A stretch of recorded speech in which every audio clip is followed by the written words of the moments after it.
ఎవరైనా ప్రార్థన చేస్తారండి?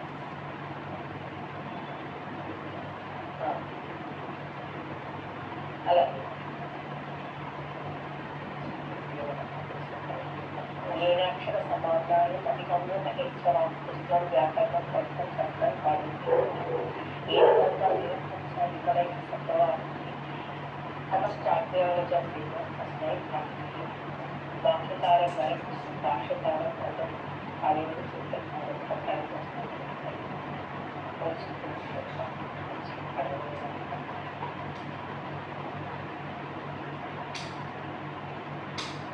ప్రార్థన అంటే చేస్తాను ఏకేపీ ఎత్తించి చూస్తున్నాం కదండి వా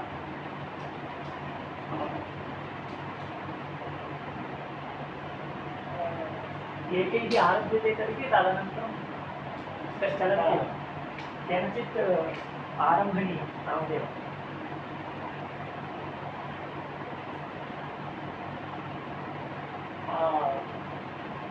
व्याकरणाक्षरायाम् अनेक विभागाः चिन्तनं अवासनेन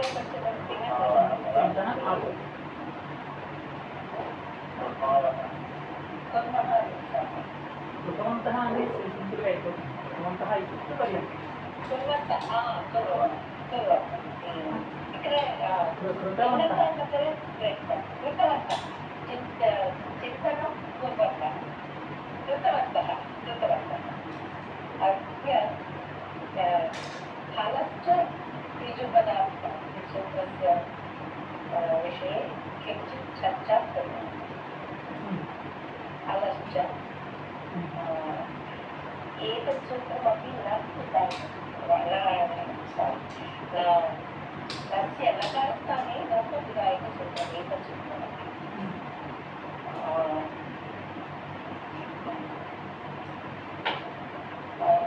फलश्च ऋजुपदार्थः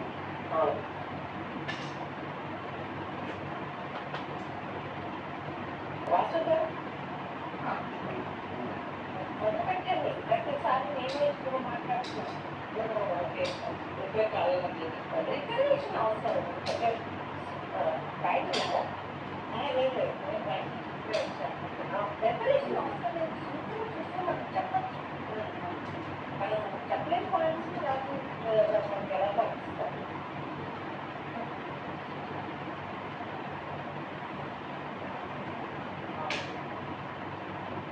फलः पंचमी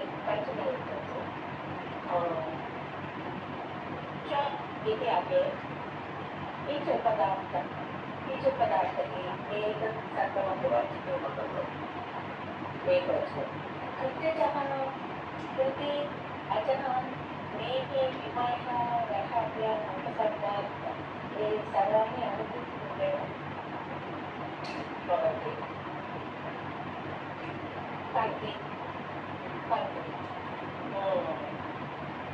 अत्र अलः पञ्चरूपमस्ति. बीजपदार्थः अपि अस्ति. धातोः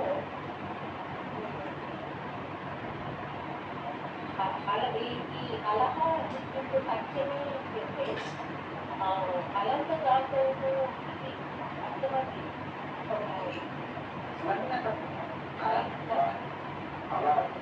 बीजपदार्थ इति उक्तमस्ति. बीजते वर्णमस्ति चेत् तत्र एकं धातुः अनन्तमेव वर्तते. पुनः फलः इति ग्रहणं किम् इति प्रश्ने जाते. अत्र फलानि धातुः इति ग्रहणं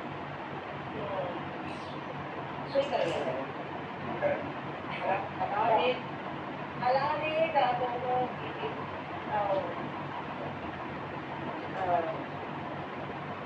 सूत्रमस्ति.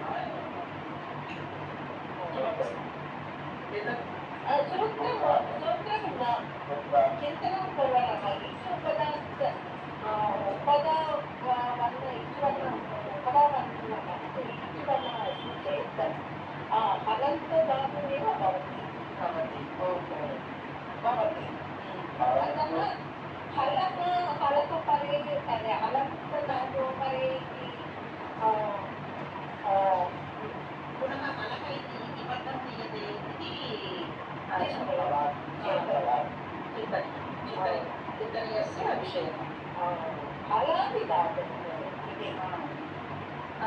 हलः इत्युपधात् द्वे अपि द्वौ अपि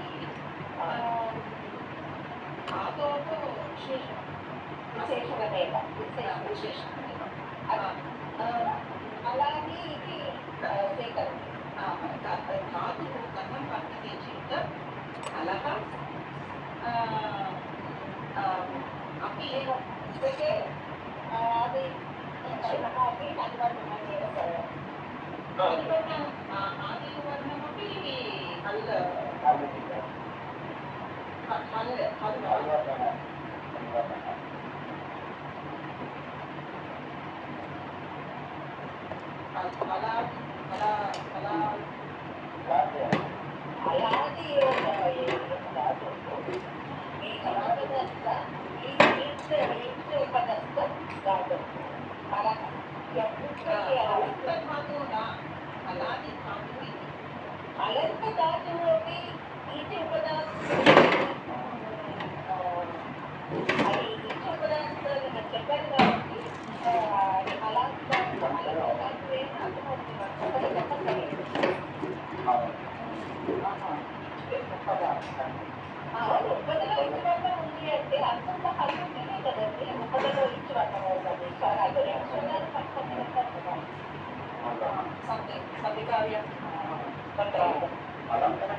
अत्र किञ्चित् योजनीयं द्वौ स्वरौ परस्परं पुरतः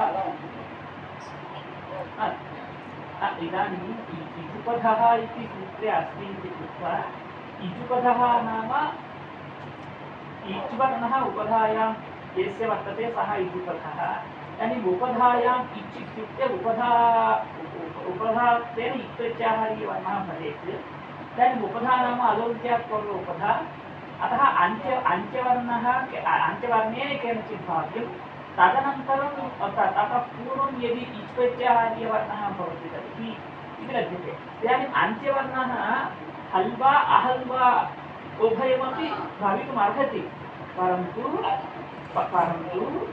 इदानीं धातोः इत्यत्र नाम आक्षेपात् साध्यते आक्षिप्तः धातुः वयं नाम धातुपाठ आश्रयणेन कदापि अजन्तः न गृह्यते यतः धातुपाठे कोऽपि इजुपध अजन्तधातुः नास्ति इति कृत्वा नास्ति धातुपाठे कुत्रापि तादृशः धातुः नास्ति तादृशपदं नास्ति इति वक्तुं न शक्नुमः परन्तु तादृशधातुः धातुपाठे नास्ति तादृशपदानि सन्ति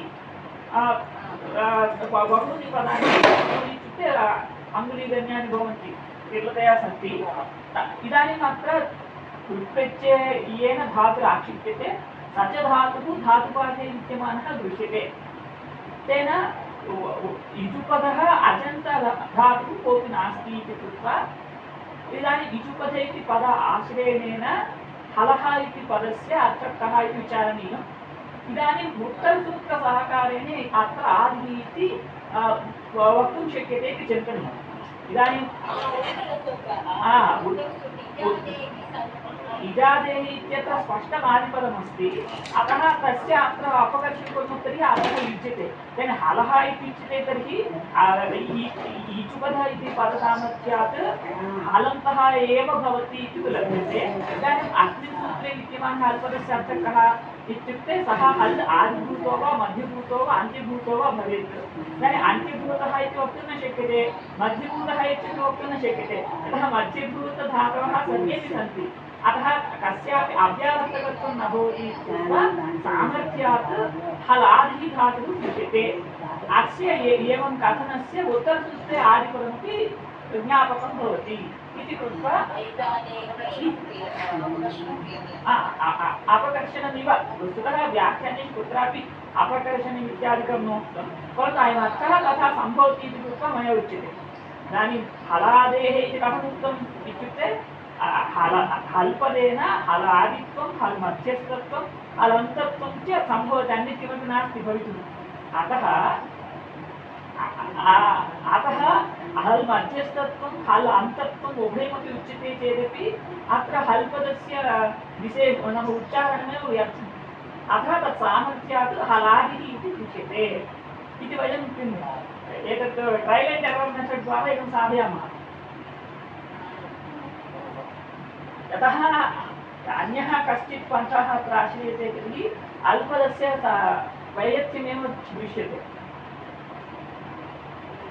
तत् सार्थक्याय एवं वयं वदेम इति अत्र आदिपदमस्ति इति कृत्वा एवं वक्तव्यम् इति व्याख्यानेषु मया न दृष्टं परन्तु तथा एवं दृश्यते इति कृत्वा मया उच्यते कथञ्चित् आकाशात् अलः इत्यस्य हलादेः इत्यतः आतपति इति वक्तुं तथा उचितं नास्ति इति कृत्वा एवम् उच्यते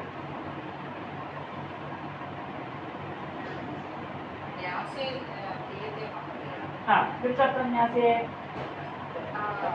नृत्यचित् इति नित्यमेव भवति कथं पुनः ज्ञायते परिग्रहणम् इह आदेः विशेषः न तु अन्तः कुत्र उक्तं तद् अन्यासः परन्तु मम पुस्तके न्यासे तत्तु नास्ति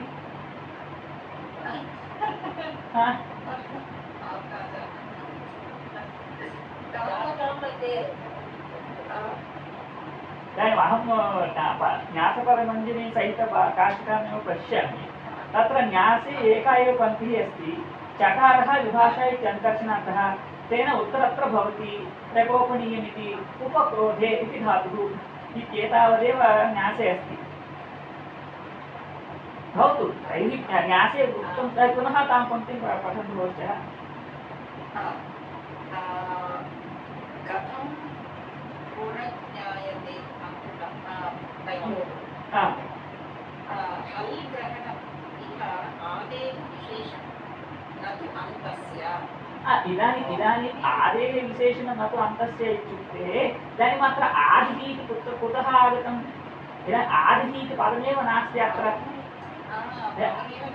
आदेः विशेषणम् इति वक्तव्यम् इत्युक्ते आदिः इति पदम् आगतम् इति कुतश्चित् आगतम् इति वक्तव्यम् कुतः आगतम्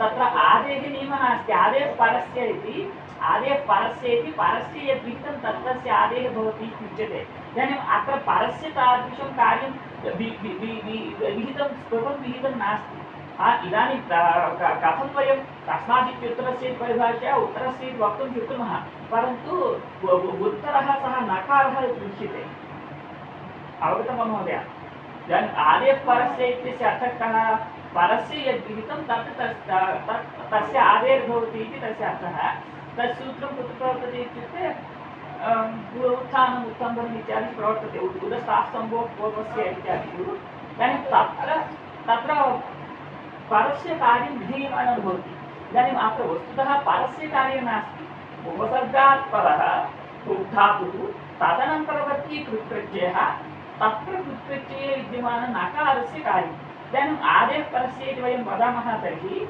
इदानीं कथञ्चित् परस्य नकारस्य एव कार्यं तस्य आदेः इति तत्र न घटते अवगतं वा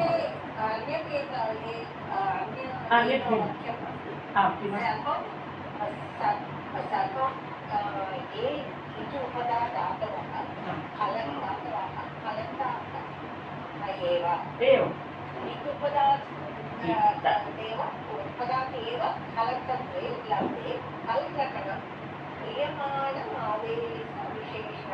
तदेव क्रियमाण आदेशविशेषणं वा आदेः विशेषणम् इत्युक्ते आदिः इति पदं लब्धव्यं लब्धस्य तस्य विशेषणम् इदम् इति वक्तुं शक्नुमः इदानीम् सत्यं तदवगतम् आदेः इदं विशेषणं भवितव्यम् इत्युक्ते प्रथमम् आदेः इति पदं कुतश्चित् लम्भनीयं खलु वयं बहुविधं चिन्तनं कृत्वा अन्ततो गत्वा व्याख्याने वयं त्यजेम व्याख्यानम् इत्युक्ते अस्माकं विधिचैतन्यगुरवः वदन्ति स्म व्याख्यानम् इत्युक्ते सुदीर्घम् उत्तमं चिन्तनमेव व्याख्यानम् इति तेषाम् आशयः व्याख्यानम् इत्युक्ते विशिष्टम् आख्यानं विशिष्टम् आसमं नाम आसमन्तात् कथनं व्याख्यानं विशिष्टं कथनम् इत्यनेन विशिष्टम् आसमन्तात् कथनम् इत्यनेन उत्तमं चिन्तनमित्येव वक्तव्यम् उत्तमं चिन्तनं शिष्टकृतव्याख्यासु भवति इति कृत्वा व्याख्यानपदेन वयं रूढ्या काशिकादीन् वयं नाम स्वीकुर्मः आमां तदेव तदर्थमेव मया उक्तं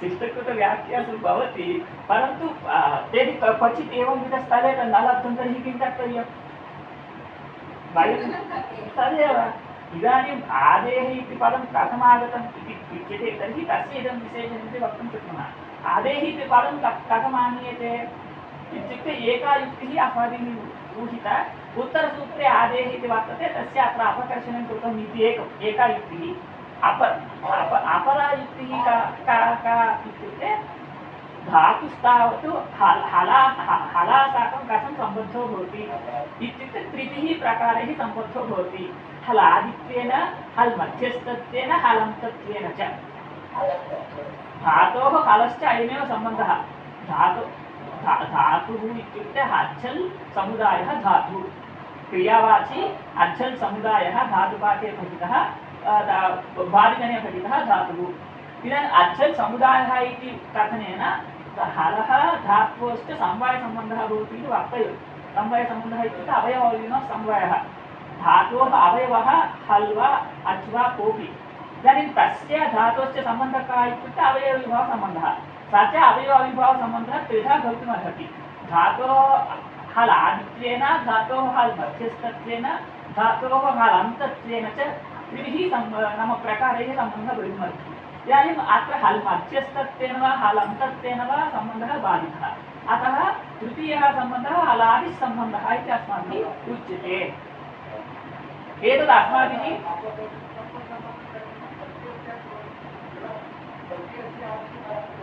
सत्यं परन्तु प्रत्ययस्य सम्बन्धः इदानीं हलः इत्यनेन नास्ति इति च्यचः इत्यस्मात् कृति इत्यनेन नः इत्यनेन च भवति इति वक्तव्यम्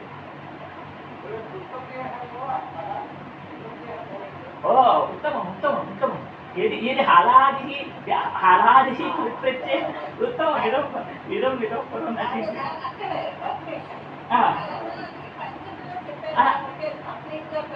तद् हलः इति पञ्चम्यन्तत्वे किं प्रमाणम् इदानीं हलादेः इति वयं यदा वदामः तदा हलः इति षष्ट्यन्तमेव अस्ति इदानीं हलः इति पञ्चम्यन्तमेव इति राजाज्ञा नास्ति वयं न जानीमः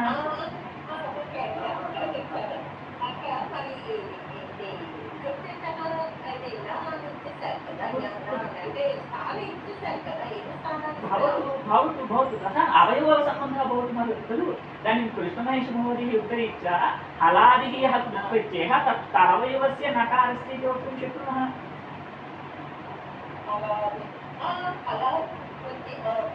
तेषां प्रश्नः विद्यते हलादि सर्वात्मना हलः इत्यनेन धातुना सम्बन्धः एव किमर्थं वक्तव्यः प्रत्ययः भवतु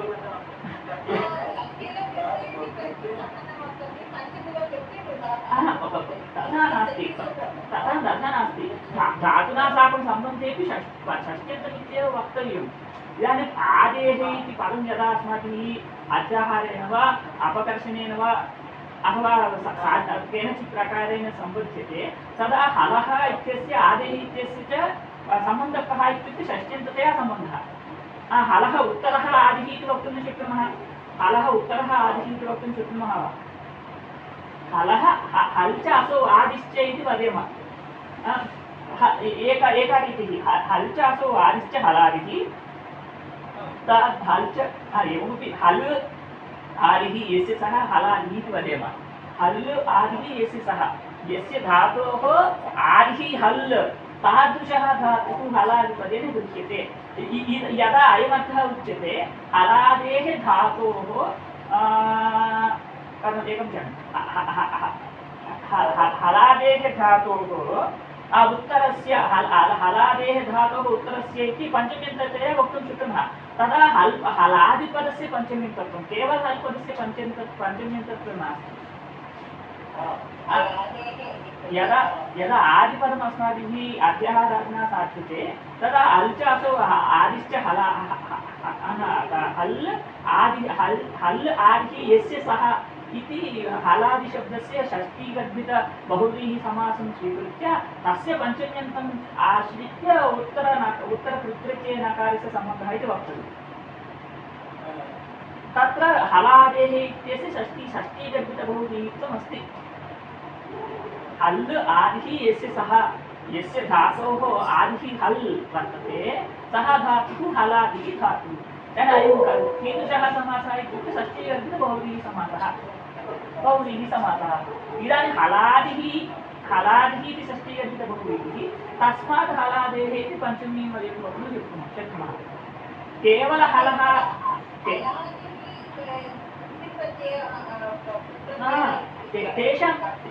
तेषां किम् अयं प्रश्नः उत्तमः बहु उत्तममेव। हलादिः इत्यनेन किमर्थं धातुरेव ग्राह्यः प्रत्ययः किमर्थं न ग्राह्यः इत्युक्ते किं वदेम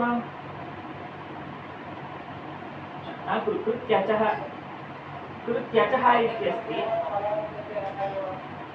सः प्रत्ययः। इदानीम् उदाहरणेषु हलादिप्रत्ययः नास्ति। प्रकोपणी इत्यत्र आदादिप्रत्ययः उच्यते कृत्प्रत्ययः नाम युव तव्यप्रत्ययः भवतु तत्र नकारः नास्ति खलु निमित्तं नाम स्थानी नास्ति। तव्यप्रत्यये स्थानी नास्ति। अनीयर् प्रत्ययः स्वीकर्तव्यः। अनीयर् प्रत्ययं वयं स्वीकुर्मः सः अपि अजादिरेव अस्ति। तदेव तप्रत्ययं स्वीकुर्मः। यदा तप्रत्ययः स्वीक्रियते तदा तकारस्य स्थाने नकारः भविष्यति। तदा अयं हलादिः कृत्प्रत्ययश्च जातः इति एवं शानच् प्रत्ययः वा भवतु। शानच् इति गमनम् अस्ति इत्युक्ते अजादिः एव सः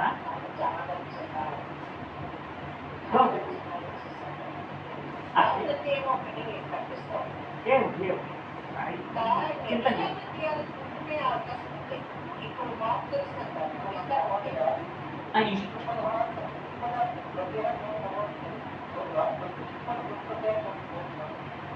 युजुपदप्रत्ययः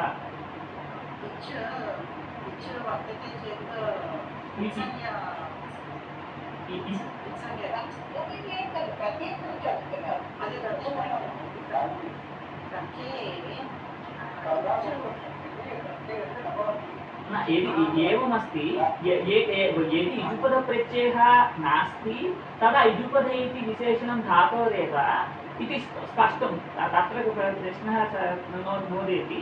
परन्तु युजुपदः इति हलः इति उभयमपि एकस्मिन् विशेषणम् इत्यत्र किं प्रमाणं? युजुपदः इति धातोः भवतु हलः इति प्रत्ययस्य भवति इति आशङ्का तदा भवितुमर्हति। एतत् सर्वं चिन्तनीयम्।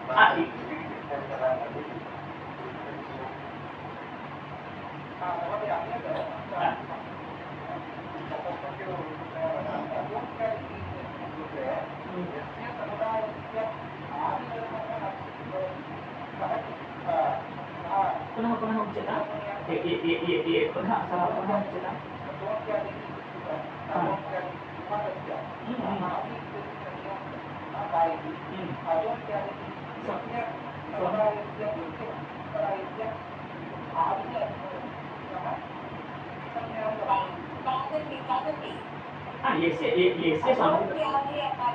यस्य समुदायस्य अन्त्यः एव आदिः अस्ति।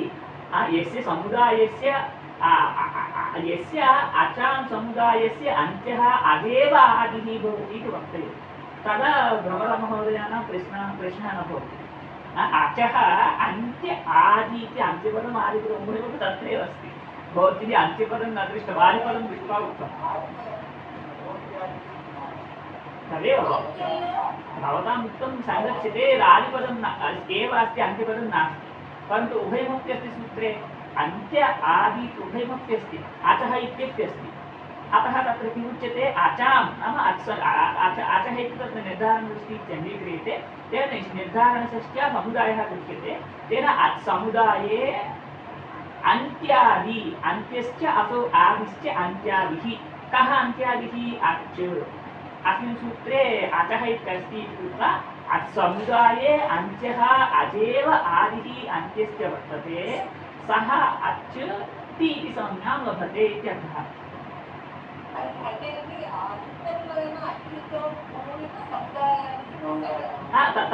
व्यपदेशवत् अन्त्यः एव अच् अन्त्यः एव आदिः नाम अन्त्यः एव आदिः इत्युक्ते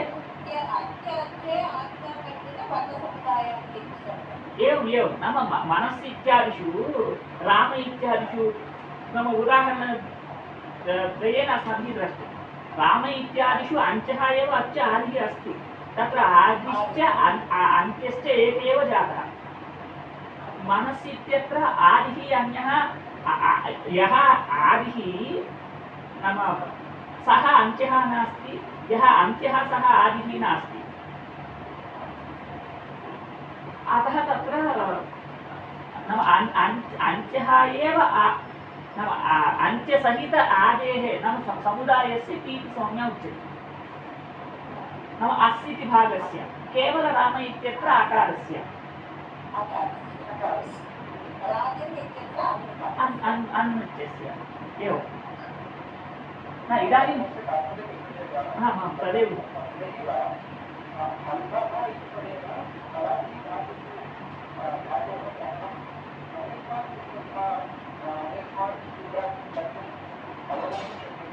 तदेव इजादेः इत्यस्मात् आदिपदम् अपदृश्य तदेव उक्तम् अस्माभिः हलः इजुपध इति उपधापदमत्र अस्ति उपधापदेन अन्त्यत्वम् अस्माभिः अध्याहारेण वा लभ्यते अवश्यं भावित्वात् आदिपदं तावत् इजादेः इत्यस्मात् उत्तरसूत्रात् अस्माभिः न अपकर्षणं भवत्येव इति मया उच्यते कुत्रापि व्याख्यानेषु तथा नास्ति अस्मिन् सूत्रे मया प्रायः इतः पूर्वं सर्वः व्याख्याः दृष्टाः एतत् प्रायः अस्माकम् अध्ययनवेलायामपि एवमेव दृष्टमासीत् मन्ये अत्र अन्या युक्तिः न लभ्यते अकस्मात् आदिः इत्यस्य किम् उत्पत्तिः भवति इति कथनापेक्षया एवं स्वीकृत्य कथं लक्षणया हलः इति पदमस्ति इति कृत्वा हल्पदेन लक्षणया हलादिः दृश्यते तेन हलादेः धातोः इति लभ्यते एवं वदामः हल्पदेन लक्षणया हलादिः धातुः उच्यते हलादिः प्रत्ययः नोच्यते किमर्थम् इत्युक्ते पुनः इजादेः इत्यस्य पुनः धातोः सम्बन्धात् तस्मात् अनुकर्षणेन लब्धस्य आदिपदस्यापि धातोरेव अन्वयः इति आपाततः उक्त्वा अवगतं महोदय इदानीं वयं यत्किञ्चित् वदेम तस्य किञ्चित् प्रमाणं भवेत् यदि किमपि प्रमाणं नास्ति तदा इदं सुस्थं न भवति इदं चिन्तनीयम् इत्येव भवति इदानीं वयं यद्यद् वदामः तस्य सर्वस्यापि इदमिदं प्रमाणं भवितुमर्हति इति उच्यते तावदेव नाम अकस्मात् आकाशात् अयमर्थः आगच्छति इति कथनं तु मह्यं तथा न रोचते अयमर्थः आगच्छति परन्तु कथम् आगच्छति इति वयं वदेम सर्वमपि निपातनं इति वक्तुं शक्यते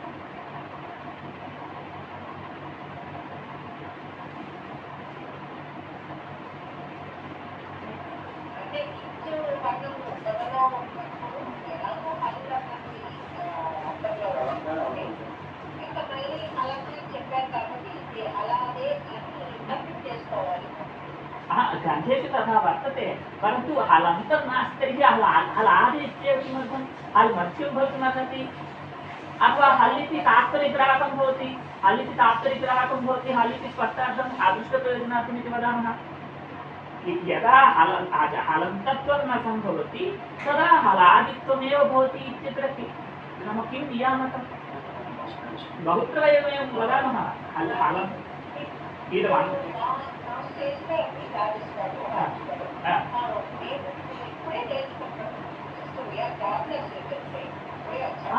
I don't consider you like that because I think you exposed on your work. As of now, you are not in that position. as far as I concerned. అంటే ఈ మాకు ఇక్కడ న్యాసంలో ఏమి ఇచ్చారు పదమూడులో ఏమి ఇచ్చారు అదే ప్రమాణంగా నేర్చుకుంటారు न्यासनो सर्वत्र न्यासे तथा नास्ति इदानीं मम पुस्तकं न्यासपुस्तकमस्ति तत्र भवदुक्तं किमपि नास्ति यदि भवदुक्तं तत्र न्यासे सः न्यासः अङ्गीक्रियते अस्तु परन्तु तदपि घटेत खलु इदानीं हलन्तत्वं नास्ति तर्हि हलादित्वमस्ति कथं हलन्तत्वं नास्ति तर्हि हलादित्वम् उच्यते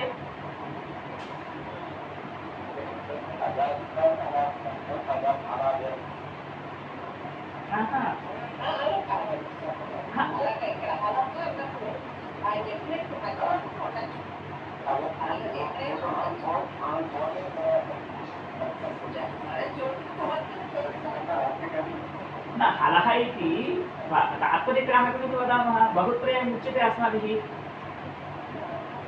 तत्र एवं बहुविध नाम रीत्या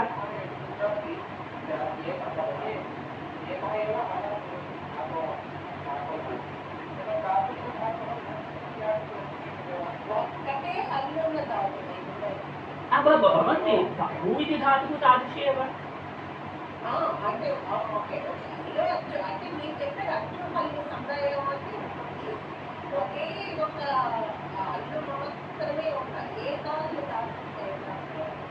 एकः भवतीभिः बहुभिः नाशितः भवतीभिः कर्मधारे आसीत् एकस्य हल् इति अतः भवतीनां प्रश्नः एकः हल् यस्य सः एकः हल् यस्य सः इति वदामः तर्हि तदा विद्यते अयं विचारः कुत्र आगच्छति इत्युक्ते एकाचोपदेशान्तात् इति सूत्रे अयमेव विचारः अस्ति सिद्धान्तकौमुद्यमपि अस्ति भवन्तः स्मरन्ति तर्हि उत्तमं भवति एकाचोपदेशान्तात् इति तत्र कौमुदीं पश्यन्तु कौमुद्याम् अयमेव विचारः अस्ति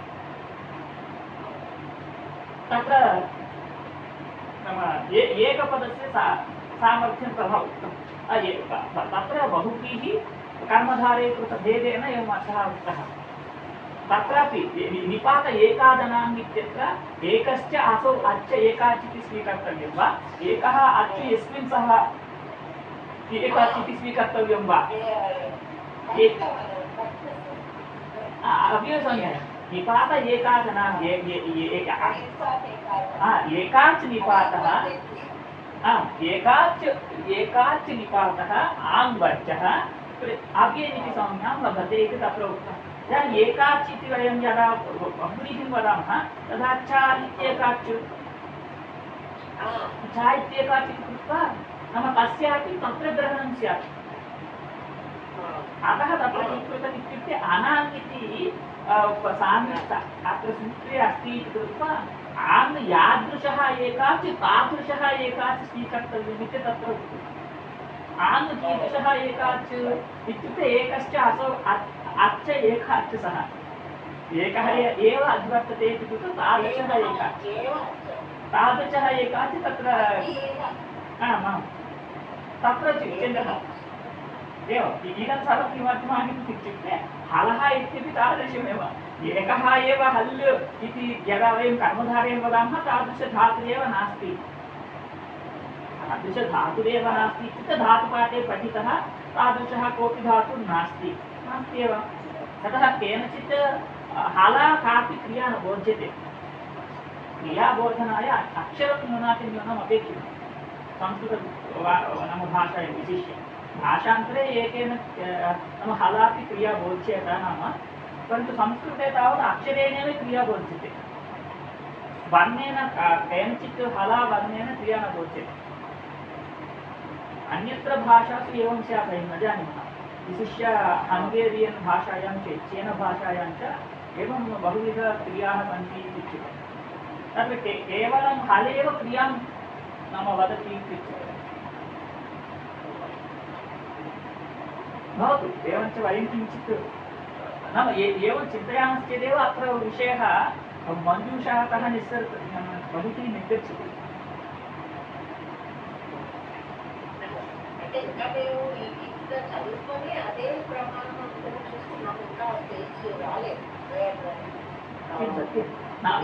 अहं किं चिन्तयामि भगवान्महोदयः इदानीं सर्वमपि नाम उपलब्धमस्ति इदानीम् इदं मम अध्ययनवेलायां किमपि नोपलब्धम् इदानीं सर्वम् उपलब्धं यदा सर्वमुपलब्धं वयं तदतिरिच्य यत्नं कुर्यामः। इदानीमपि तत्रैव यत्नः अस्माकं सीमितः अस्ति इत्युक्ते आधुनिककालवस्तूनां वयं विनियोगं न कुर्मः इत्येव तात्पर्यम्।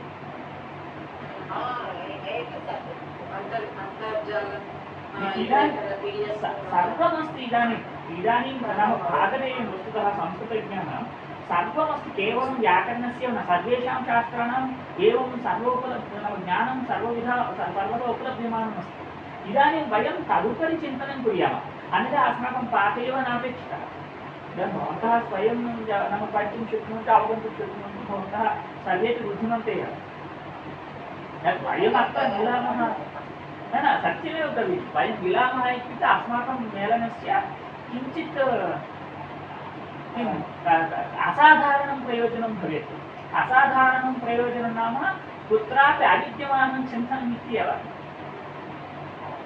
एवं क्रियते चेदेव अस्माकं मेलनस्य प्रयोजनम्। अन्यथा अत्र इदमस्ति तत्र इदमस्ति इति वयं दृष्ट्वा गन्तुं शक्नुमः, तेन लाभः कः?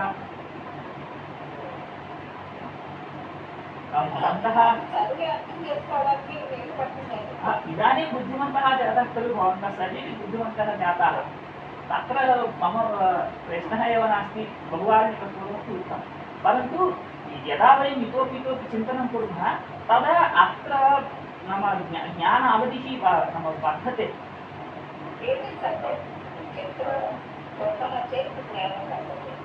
एवम् अन्यथा वयं यत् PDF वा अथवा किञ्चित् अन्तर्जालपुटं वा तत्रैव वयं सीमिताः भविष्यामः। इदं सर्वम् उपलभ्यते इदानीं, भागदेयमस्माकं वस्तुतः। अतः वयं तत् सम्पाद्य तदनन्तरकार्यं कुर्यामः। इदानीमपि तदेव कुर्मः इत्युक्ते लाभः नास्ति। This is first step actually. That is left to you. If you want to limit yourself there, I have no problem. No, that's what I am stating. If you want to limit yourself there, then I have no problem. Just you proceed. I am not discouraging you.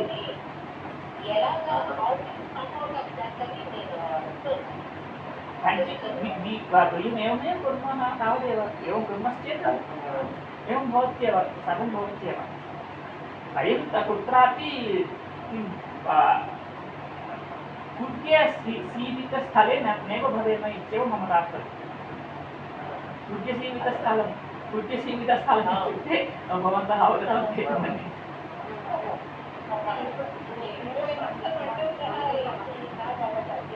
आमाम्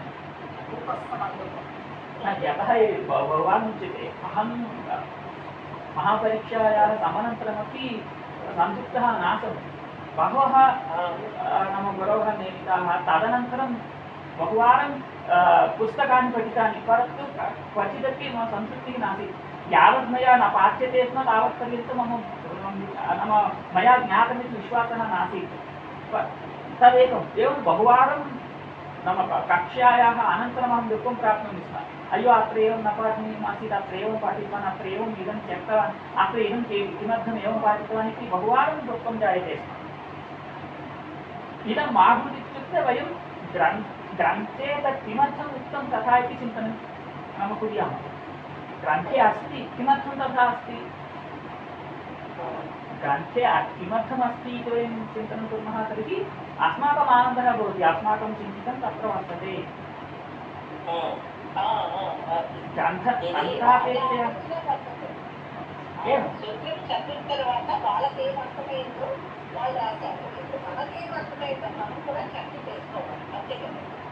एवं यदि ग्रन्थे सर्वं शास्त्रं तदेव। भवन्तः प्रायः गौरी माहुलिका एका महाभागा अस्ति, चिन्मया संस्थायां सा इदानीं प्राचार्या अस्ति। उत्तमं नाम सा पाठे अन्तर्जालेपि तासां कक्ष्याः सन्ति। ताभिः उक्तमस्ति, किमुक्तम् इत्युक्ते शास्त्रं विवेकं वर्धयति, विवेकवर्धनाय शास्त्राणि। यदि विवेकं शास्त्रं नैव वर्धयति तर्हि तत् शास्त्रं नास्ति इति सा उक्तवती। सा उत्तम अध्यापिका बहवः एवं आमाम् अहं तु तं भाग्यं न नाम तम् अवकाशं न प्राप्तवान् परन्तु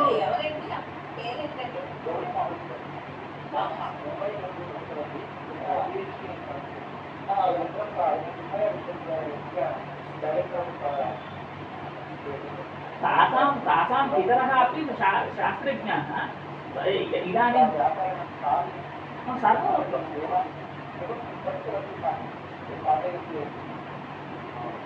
एवंविधजनाः विरलाः सन्ति पुष्पादीक्षित् महोदय एक अहं नाम सर्वत्रापि नाम किं प्लस् मैनस् भवति क्रास् कान्स् भवन्ति अहं तोरणं करोमि इति नैव चिन्तयन्ति परन्तु ते कथं पश्यन्ति कथं चिन्तयन्ति कथं पाठयन्ति इत्येवं तात्पर्यम् इदानीं सर्वत्रापि प्रोस् कान्स् उभयमपि भवति गुणाः भवन्ति दोषाश्च भवन्ति परन्तु वयं गुणानेव पश्यन्तः भवेम तद्दृष्ट्या मया उच्यते अत्युत्तमं सा महोदया पाठयति तासां महोदयाः इदमेव कथं शास्त्रं यदि विवेकं न वर्धयति तर्हि तत् शास्त्रं नापेक्षितं संस्कृतज्ञाः एवं विवेकम् उत्तमतया प्राप्तवन्तः एवंविध उत्तमविवेकवद्भिः जनैः देशः अर्थतः उन्नयः नाम सङ्गणकक्षेत्रे अस्माभिः पुरतः गन्तव्यम् इत्यादिकं नाम बहुवारम् उक्तमस्ति तया महोदयेन भवतु सा भिन्ना कथा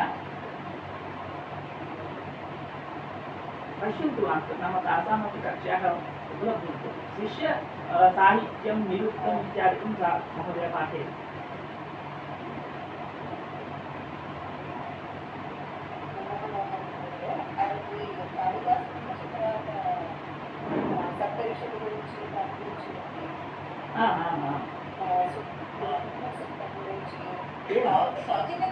ఒక నిమిషం మీరు రాజేష్ గురువు గారు మీ గురువు గారు అక్కడే కదండి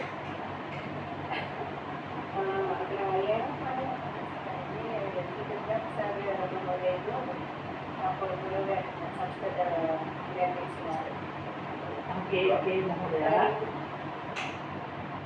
శ్రీ దుర్గాప్రసాద్ ओहो श्री दुर्गाप्रसाद महोदय अच्छा चलकमस्ति दुर्गाप्रसाद महोदयः वा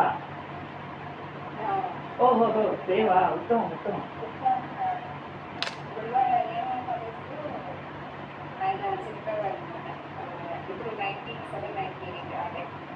ओहो मया न ज्ञायते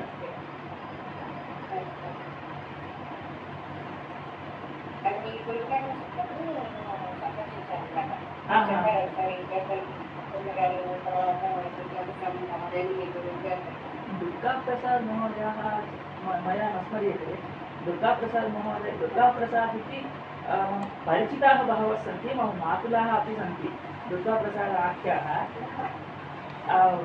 गुरवः तादृशनाम्ना मया न स्मर्यते मया प्रायः तथा नोक्तुमिति मन्ये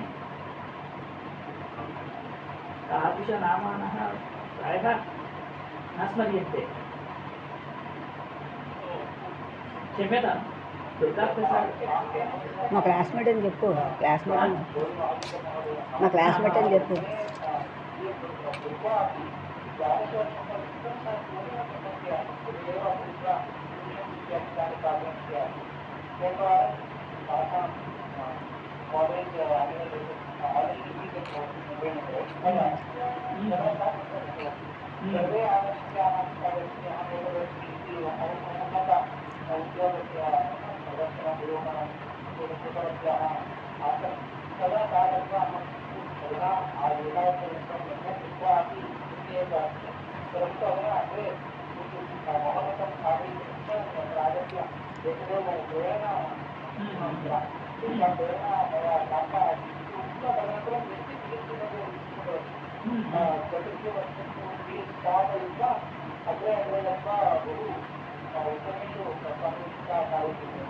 वस्तुतः सा महोदय पारम्परिकरूपेण संस्कृतं नाम पठितवती जानाति तेषां नाम तासां पितरः ते सर्वेपि प्रायः शास्त्रज्ञाः सा वासना अस्ति अतः नाम बहिः पाठनीयं पाठ्यते चेदेव ज्ञानम् इत्यादिकं तासां नास्ति नाम देशस्य किं सौभाग्यवशात् उत्तमसंस्थायां सा अध्यापयति बहवः तया प्रेरिताः सन्ति बहवः मया ज्ञायन्ते केचन देशे एवं सन्ति उत्तमरीत्या नाम प्रेरयन्ति अस्मान् अग्रे सारयन्ति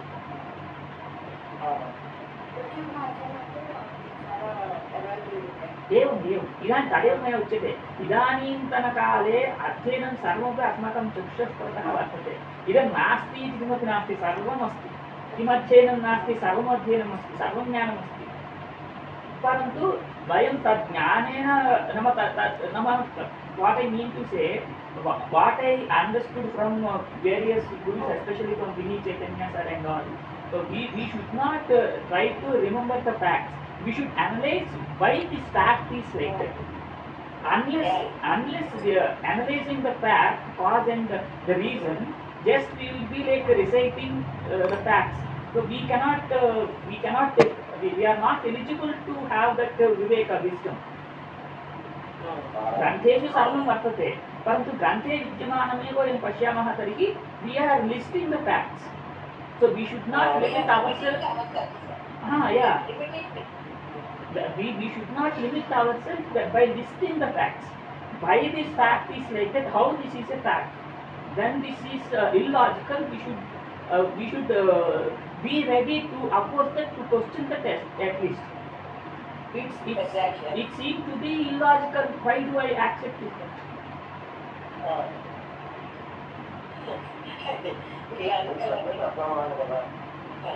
yeah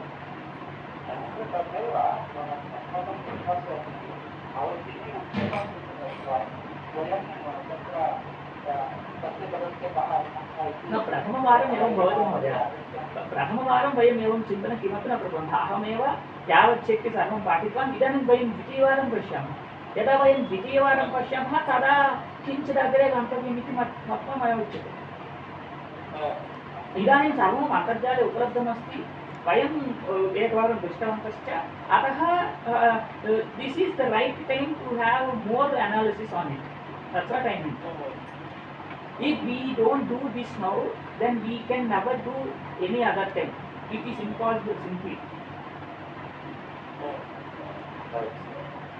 then we based on this knowledge we can go further that's what I mean so when I come to your class earlier I used to prepare a lot so since 3-4 days since after our discussion started I am not preparing much because I do believe that one or two sentences with that we can have more clarity and understanding that's what I am sensing now I am not like reading all books and all because while I was teaching I did that everything now I am not reading anything directly I am coming but I make myself more open to accept what you say and you wherever you stuck then we should have some debate so this makes me more happier after the class I don't know about you whether you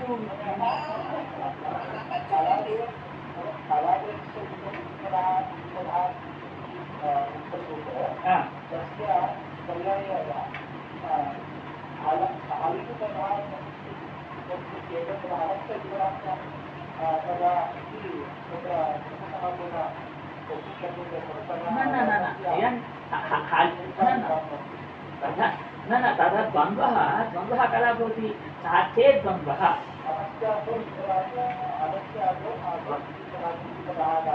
न तथा नास्ति द्वन्द्वः कदा भवति इति द्रष्टव्यम् इदानीं द्वन्द्वः कस्मिन् सन्दर्भे भवति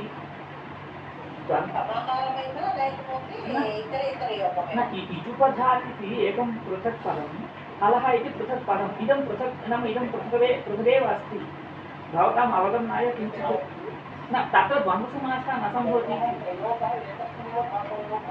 तथा नास्ति यत् उपधापदमस्ति तथा न उपधापदं यदस्ति तत् इचासाकमेव अन्वययोग्यमस्ति अत्र हलासाकम् अन्वयः मा भूत् इति पृथक् उक्तमिति चिन्तनीयं यदि हलिजुपधात् इति पदम् यदि समासः कृतः स्यात् तदा हलुपदधातोः इजुपदधातोः इत्यर्थः हल्च इच्च हलिचौ उपधे यस्य सः हलिजुपधः इति लभ्यते तदा हलुपदः धातुः इजुपदः धातुः इति स्वीकर्तव्यं भवति।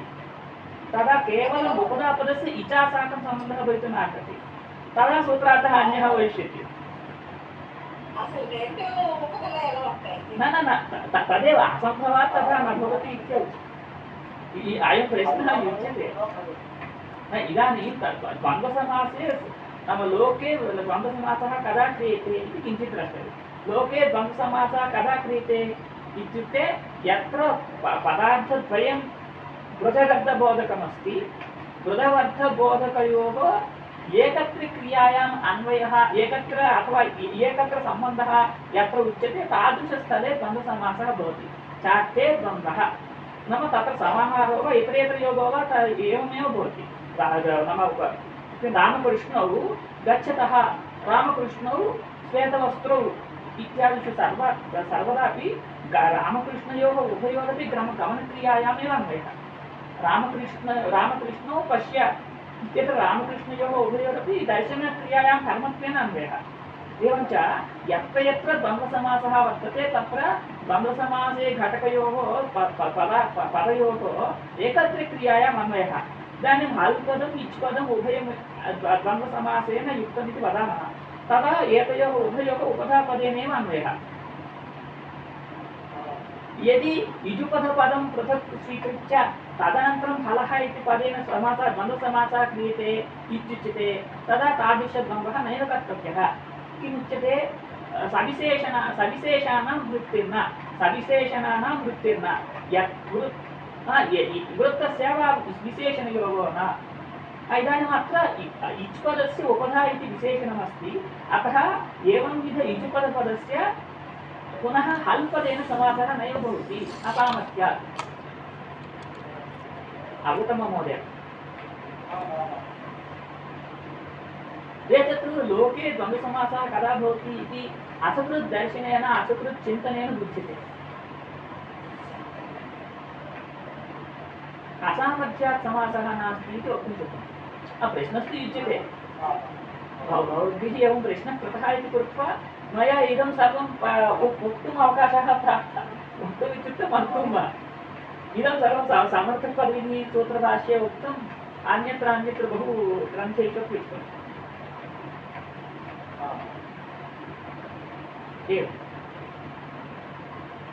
एवञ्च इदानीं हलश्चेदुपदादिति एकं सूत्रमपि न सम्पन्नं, प्रतिदिनम् एवमेव जायते। బాగుందండి, డిస్కషన్ మాత్రం బాగుంది, రేట్ పెరుగుతారు. अवश्यम् अहमपि एवमेव कामये, अहमपि एवमेव मन्ये च। गौसैनिक వచ్చేటప్పటికి आनन्दः केचन प्रतिदिनम् आगच्छन्ति, केचन नागच्छन्ति, एवं तु भवति। अत्र अधिकतया आगच्छन्ति, केचन नागच्छन्ति, वयं किमपि कर्तुं न शक्नुमः। अस्माकं भाग्यं तावदेव अस्ति चिन्तयामि। అయిపోయిందా? वस्तुतः अहम् नाम सन्तुष्टः अस्मि। इतः पूर्वं काचित् कक्षा स्वीकर्तव्या इत्युक्ते कक्षायाः पूर्वम् अवश्यम् अहं घण्टाद्वयं पठामि स्म। पठनेन विना प्रायः कक्षां प्रति न गच्छामि स्म। इदानीं यदा अस्माकं चिन्तनम् आरब्धं तदा तु केवलम् अर्धघण्टां वा 15 निमेषान् एव पश्यामि। यतः इतः पूर्वम् इदं सर्वं पाठितुं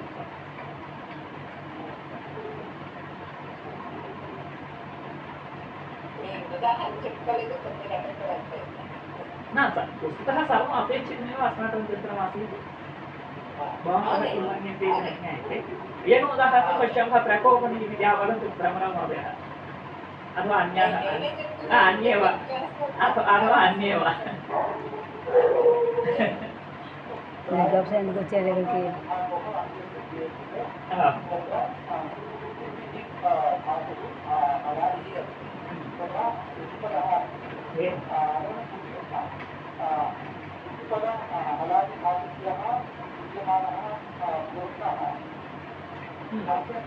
अनियर् प्रत्यय सम्बन्धी नकारः अनियर् प्रत्यय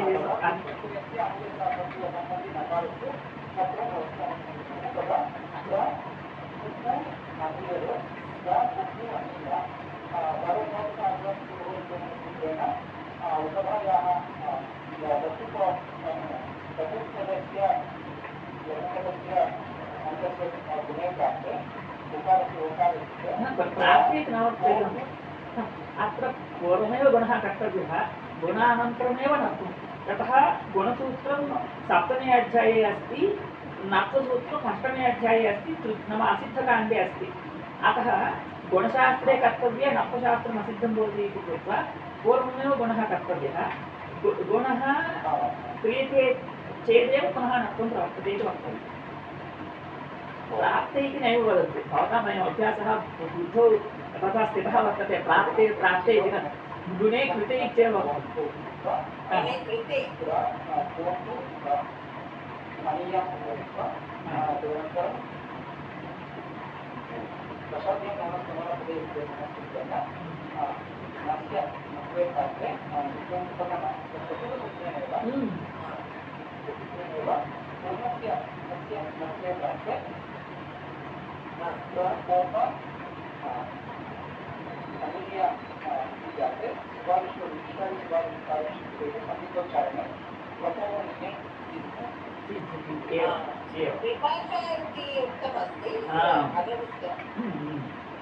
निर्विभाषा इत्यस्मात् एवं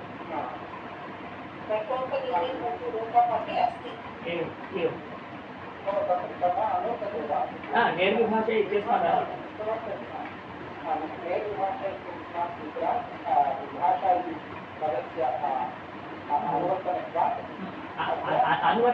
अनुवर्तमानत्वादिकम् अथवा रूपद्वयं सिद्ध्यति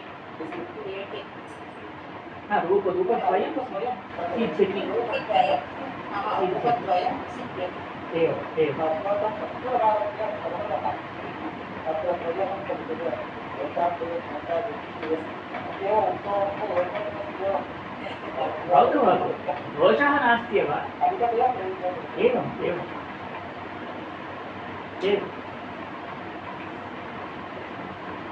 अस्तु भवतां तेषां प्रश्नः अस्ति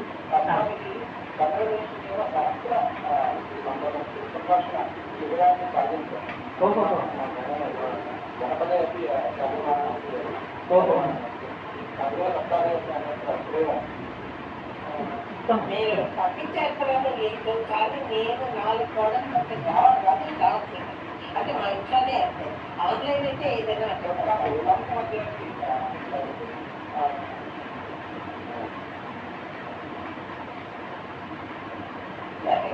भवतु वयम् अग्रिमकक्षायां नेष्यामः भवन्तः यत्किञ्चित् सूत्रं किञ्चित् पश्यन्तु दृष्ट्वा आगच्छन्तु तदनन्तरं पश्यामः नमो नमः धन्यवादः రేగుందా చిన్న రేగుందా